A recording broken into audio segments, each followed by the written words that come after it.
Tady jsme na výstavě hub na Javorníku a provádíme tu takovou výstavu hub, kde lidi nosí houby a my je dáváme do krabiček a vznikne z toho výstava hub. Tak, tady je třeba prázdná krabice, mám tady spousta druhů hub.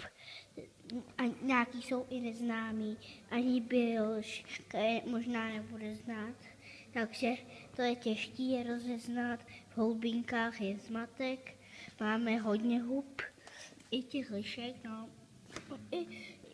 Jsou tady i neznámý houby, takovýhle od nejmenších, třeba do takhle velkých, nebo takhle velkých, no. Betel, takhle, koukejte se, jak jsme nazbírali ten mech. Takhle, tady jsou nějaký houby, ty neznám. Tady jsou hadovky smrdutý, který máme.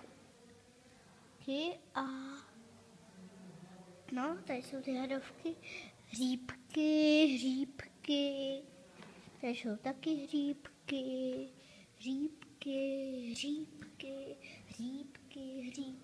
Tady je sekce holubinek. Koukejte. A takhle to tady chodí, jo. Takhle, no právě.